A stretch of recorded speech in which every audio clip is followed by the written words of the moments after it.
Hello friends, मी भावना. माझ्या चॅनलमध्ये मी तुम्हा सर्वांचे मनापासून स्वागत करते. कसे आहात तुम्ही सर्व? आय होप तुम्ही सर्व आनंदात असाल. स्वामींच्या कृपेने तुमच्या सगळ्या चांगल्या इच्छा पूर्ण होत आजचा दिवस तुम्हाला खूप छान आणि आनंदाचा जाऊ. 25 जुलैला आषाढी एकादशी आहे. ही एकादशी अतिशय महत्त्वाची आहे. वर्षभरात 24 एकादशी येतात. महिन्याच्या 2 एकादशी असतात. जर अधिक महिना पडला तर मग 26 एकादशी होतात. तर प्रत्येक एकादशी आपण करत असतो आणि एकादशीचं व्रत सगळ्या व्रतांमध्ये खूप जास्त प्रभावशाली म्हटलं गेलं आहे. असं म्हटलं गेलं आहे म्हणजे आपल्या हिंदू धर्मात की म्हणजे आपण सगळे व्रत करतो त्यात सर्वात श्रेष्ठ म्हणजे एकादशीचं व्रत. जो कोणी एकादशीचं व्रत करतो त्याची पापातून मुक्ती होते आणि मोक्षाची त्याला प्राप्ती होते. आर्थिक समस्या दूर होतात आणि भगवान विष्णूंचा आशीर्वाद त्याला प्राप्त होतो. तर सर्वात प्रभावशाली व्रत हे एकादशीचं असतं. तर तुम्ही जर वर्षभराचं एकादशी करत नसणार तर आषाढी एकादशीचं व्रत नक्की करा. म्हणजे वर्षातनं एक ही एकादशी तरी पाळली जायला पाहिजे, म्हणजे ती म्हणजे आषाढी एकादशी. जर तुम्हाला शक्य असेल तर नक्कीच उपवास करा. तर सगळ्या म्हणजे आषाढी एकादशीचा उपवास जर आपण केला तर जेवढ्या वर्षभराच्या एकादशी आहेत आपण नाही केला तर त्याचं संपूर्ण फळ या एकादशीत आपल्याला मिळत असतं. कोणाला उपवास झेपतो तो करतो, ज्याला नाही झेपत तो नाही करत. आपल्याला शेवटी आपली प्रकृतीसुद्धा बघावी लागते. बऱ्याच जणांना उपवासाचा त्रास होतो, परंतु जरी तुम्ही एकादशीचं व्रत करणार नाही, आषाढी एकादशीचं किंवा व्रत करा, तर विष्णू भगवानांची अतिशय प्रभावशाली एक सेवा आहे, ती म्हणजे व्यंकटेश स्तोत्र. आता व्यंकटेश स्तोत्र सगळ्यांनाच माहिती आहे. तर व्यंकटेश स्तोत्राचं या दिवशी अनुष्ठान करायचं आहे. तर या दिवशी तुम्ही व्यंकटेश स्तोत्राचं पठण केलं तर तुम्हाला पुण्याची प्राप्ती होईल. सगळे दुःख संकट तुमचे दूर होतील. तर या दिवशी व्यंकट स्तोत्राचं पठण किती वाजेला करायचं, कोणी करावं, याचे नियम काय आहेत, याची संपूर्ण माहिती मी तुम्हाला आजच्या व्हिडिओमध्ये देणार आहे. जर तुम्ही माझ्या चॅनलमध्ये नवीन असणार आणि पहिल्यांदा हा व्हिडिओ बघत असाल, तुम्हाला हा व्हिडिओ आवडला तर व्हिडिओला एक लाईक नक्की करा. तर व्यंकटेश स्तोत्र सगळ्यांनाच माहिती आहे आणि व्यंकटेश स्तोत्र मराठीतसुद्धा आहे आणि संस्कृतमध्ये पण आहे. आता हे अनुष्ठान करत असताना व्यंकटेश स्तोत्र किती वेळा पठण करा. आता तसं बघितलं तर आपण दररोज नियमाने व्यंकटेश स्तोत्राचं पठण करायला पाहिजे, म्हणजे एक वेळा तरी पठण करा. आता मी दररोज नित्यनेमाने एक वेळा पठण करते. काही जण 3 वेळासुद्धा पठण करतात दिवसातनं, म्हणजे सकाळी, दुपारी, सायंकाळी किंवा मग सकाळी आपण 3 वेळा एका बैठकीत करू शकतो. म्हणजे आपण आपल्या वेळेनुसार करत असतो. परंतु आषाढी एकादशीला चुकू नका, ही सेवा नक्की करा. रात्री 12 वाजेला व्यंकटेश स्तोत्राची सेवा आपल्याला करायची आहे. रात्री 12ला पठण करायचं आहे. जर ही सेवा तुम्ही करून घेतली, 12ला हे पठण करून घेतलं तर तुमच्या आयुष्यात कुठलंही दुःख संकट असो, तुमची कुठलीही इच्छा असो, ती भगवान विष्णू पूर्ण करणार. बऱ्याच जणांना याचा अनुभव आला आहे. तर तुम्ही करून बघा. मी सांगते तर तुम्ही नक्की करा. तुमची एखादी इच्छा असेल, काही तुम्हाला त्रास असेल तर तुम्ही नक्कीच याचं अनुष्ठान करा. भगवान विष्णूंची कृपा तुम्हाला प्राप्त करून घ्यायची असेल, तुम्हाला तेवढा वेळ असेल तर नक्कीच तुम्ही याचं अनुष्ठान करू शकतात.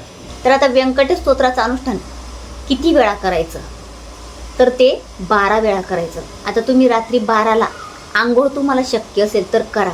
आपल्या दिवसभराची जी निगेटिव्हिटी असते आपल्यामध्ये आली ती निघून जाते. जर तुम्हाला वेळ नसेल, आता तुम्ही वर्किंग असाल, तुम्हाला वेळ होत असेल घरी यायला, तेवढा वेळ नसेल तर काही हरकत नाही. हात पाय स्वच्छ धुवायचे स्वतःवरून आणि जिथे तुम्ही बसणार आहात म्हणजे पठण करायला तिथली जागा स्वच्छ करायची. जर तुम्हाला शक्य असेल तर नक्कीच तुम्ही मांडणी करा, म्हणजे व्यंकटेश स्तोत्राची मांडणी करायची. आता कशा पद्धतीने करायची ते मी सांगते. एक पाट घ्यायचा, पाटाखाली स्वस्तिक काढा. तुम्ही कुंकवाने किंवा लाल कलरचा रंग येतो बघा रांगोळीचा, त्याच्याने काढू शकता. आणि त्या पाटावर तुम्हाला पिवळ्या रंगाचं कापड ठेवायचं आहे किंवा दुसरं ठेवलं तरीसुद्धा चालेल. त्यावर तुमच्याकडे भगवान विष्णूंचा, भगवान बालाजीचा फोटो असेल किंवा आपला सत्यनारायण भगवानचा फोटो असेल तर तो ठेवा. आणि तो ठेवल्यानंतर धूप दीप लावायचा. तुमच्याकडे फुलं असतील फुलं अर्पण करा. तुमच्याकडे तुळस असेल तर तुळस भगवान विष्णूंना अर्पण करा. आणि त्यानंतर छानपैकी आसन घ्यायचं. आसनाशिवाय बसायचं नाही, आसन घेऊन बसायचं आणि त्यानंतर व्यंकटेश स्तोत्राच्या पठणाला सुरुवात करायची. तुम्हाला जर संकल्प करायचा असेल तर नक्कीच तुम्ही संकल्प करू शकता किंवा संकल्प न करतासुद्धा तुम्ही ही सेवा करू शकतात, काही हरकत नाही. तर तिथे बसायचं. एखादी इच्छा असेल तर संकल्प करा संकल्प सोडा आणि तुमची भगवान विष्णूला तुमचं नाव गोत्र सांगा, तुमची इच्छा सांगा आणि त्यानंतर तुम्ही 12 वेळा व्यंकटेश स्तोत्राचं अनुष्ठान करू शकतात. म्हणजे 12 वेळा तुम्ही व्यंकटेश स्तोत्र पठण करू शकतात. तर व्यंकटेश स्तोत्र संस्कृतमध्ये आपल्या नित्यसेवामध्ये दिलं आहे. अगदी इझी पडतं. मराठीमध्ये जे आहे ते खूप लांबतं, खूप मोठं आहे, ते पठण करायला येतं. पण बऱ्याच जणांना जर सोपं वाटत असेल तर नक्कीच तुम्ही मराठी करू शकता. असं काही नाही म्हणजे संस्कृतमध्ये केलं तर त्याचं फळ कैक पटीने आपल्याला मिळणार आहे. तुम्हाला जसं शक्य होईल तसं तुम्ही करू शकता. तर 12 वेळा कसं पठण करायचं, आता संस्कृतमध्ये जे आहे तर ते 8 ओव्यांपर्यंत आहे. 8 ओव्यांपर्यंत ते पूर्ण म्हणजे व्यंकट स्तोत्र आहे. आणि त्यानंतर पुढे 9व्या ओळीपासून ते त्याची फलश्रुती आहे. तर फलश्रुती फक्त एकदा पठण करायची. म्हणजे तुम्ही 12 वेळा करणार तर 11 वेळा तुम्हाला 8 ओव्यांपर्यंत करायचं आहे.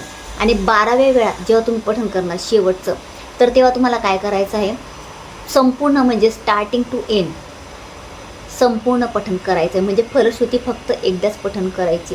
आणि व्यवस्थित तुम्ही आता व्यंकटेश स्तोत्र कधी पठण केलं नसेल तर आधी तुम्ही आता सुरुवातीला ऐका. म्हणजे आषाढी एकादशीला अजून वेळ आहे, तोपर्यंत तुम्ही मोबाईलवर लावा, यूट्यूबवर किंवा टी व्हीवर लावा आणि ते श्रवण करा, कशा पद्धतीने ते शब्द उच्चारले जातात. बऱ्याच जणांना व्यंकटेश स्तोत्र अजूनसुद्धा पठण करणं शक्य होत नाही. मलासुद्धा म्हणजे स्टार्टिंगला खूप म्हणजे डिफिकल्ट वाटत होतं ते पठण करायला, खूप जड जायचं. पण आता मला काहीच वाटत नाही. म्हणजे एक वेळा पठण करायला मला फक्त मोजून 1 ते 2 मिनटं लागतात, जास्त वेळ लागत नाही. व्यंकटेश वासुदेव प्रद्युम्न विक्रम संकर्षणो निरुद्धेव शेषाद्रीपती रेवच, अशा पद्धतीने पठण करायचं. आणि मध्ये काही हरकत नाही. एखादा शब्द जर चुकला, आपला अडखळला आपण, काही हरकत नाही. माझं तर म्हणजे मी आत्तापर्यंत पठण करते, म्हणजे करत असते तरीसुद्धा काही वेळा असं होतं ना की एखादा शब्द चुकतो. असं होत नाही म्हणजे की आता मी खूप म्हणजे माझं पाठांतर झालंय, मी कधीच चुकत नाही. चुका होतात आपल्या हातून. एखादा शब्द चुकला, परत तो शब्द उच्चारायचा. शब्द चुकला म्हणजे लगेच आता आपल्याला देव शिक्षा देईल असं होत नाही. मनाने केलेली भक्ती आपला भगवंत स्वीकारत असतो. तर तुम्हाला वाटलं तर तुम्ही तो शब्द पुन्हा उच्चारू शकतात, काही हरकत नाही. फक्त सेवा करायची. शब्द चुकतील म्हणून सेवा करायची नाही, मला ते पठण करता येत नाही म्हणून करायचं, असं करायचं नाही. येत नाही ना तरीसुद्धा करायचं, शिकायचं. आपण जेव्हा आपण करणार ना तेव्हाच आपण शिकणार आहोत. सेवा करा, सेवेला महत्त्व आहे, एवढंच मला सांगायचं आहे. आता या दिवशी महिलांचे जर पिरियड्स आले तर काही हरकत नाही, घरात कोणी दुसरं असेल म्हणजे तुमचे मिस्टर असतील, म्हणजे मी दादांना सांगते, किंवा तुमच्या घरात तुमची सासू कोणी दुसरं पठण करायला त्यांना शक्य असेल 12 वेळा तर तुम्ही करू शकता. तुमचे मुलं मोठे असेल त्यांना सांगा. कोणीतरी घरातले एकाने केलं तर त्याचं संपूर्ण फळ संपूर्ण घराला लागत असतं, त्याचं फळ सगळ्या घराला मिळतं. तुम्ही एकदा करून बघा हे अनुष्ठान. इतकं म्हणजे त्याच्यानंतर तुमच्या घरात नाही बदल झाले ना, बघा तुम्ही. मी स्वतः हे अनुष्ठान करते म्हणून मी सांगते. बऱ्याच वेळा मी याचं अनुष्ठान केलेलं आहे. मला जर शक्य झालं तर मी नक्कीच ते अनुष्ठान करेन आणि तुमच्यासोबत नक्की शेअर करेन. तर अशा पद्धतीने करायचं. जर तुम्हाला पूजेची मांडणी करणं शक्य नसेल तर नाही केली तरी सुद्धा चालेल. देवासमोर बसा, म्हणजे भगवान विष्णूसमोर बसायचं, धूपदीप लावायचा आणि त्याचं पठण करायचं आहे. पण मी सांगेल तुम्हाला की मांडणी करा. जेव्हा आपण बघा असं मांडणी करतो ना, छान इतकं सुंदर वाटतं ना, अशी वेगळी पूजेची मांडणी होते घरात, म्हणजे असं मंगलमय वातावरण होतं. म्हणून सांगते. बाकी तुमच्याकडे जागा नसेल, तेवढी तुम्हाला वेळ नसेल तर काही हरकत नाही. आणि पूजेची मांडणी करताना 12च्या आत केली तरी चालेल. म्हणजे असं 12ला तुम्ही सुरुवात करणार, पठणाला 12 वाजेला सुरुवात करायची. 12च्या आधी पूजेची मांडणी सगळं करून ठेवायचं आणि 12ला मग दिवा लावायचा, अगरबत्ती लावायची आणि पठणाला सुरुवात करायची. अगरबत्ती लावत असताना 1, 3 किंवा 5 लावायच्या, अशा पद्धतीने लावायच्या. तर बरीच मी तुम्हाला माहिती दिली. काही माझ्याकडून सांगायचं राहिलं असेल, तुम्हाला समजलं नसेल तर तुम्ही मला कमेंटमध्ये विचारू शकता. तर अतिशय छोटीशी माहिती ती जी मला तुम्हाला द्यायची होती. जर तुम्हाला माझा आजचा व्हिडिओ आवडला असेल तर व्हिडिओला लाईक, शेअर, चॅनलला सबस्क्राईब आणि आपल्या भावनाच लाईक केली, फेसबुक पेजला फॉलो नक्की करा. आणि कमेंटमध्ये ओम नमो भगवते वासुदेवाय नक्की लिहा. पुन्हा भेटूया अशाच एका नवीन व्हिडिओसोबत. तोपर्यंत सर्वांना श्री स्वामी समर्थ.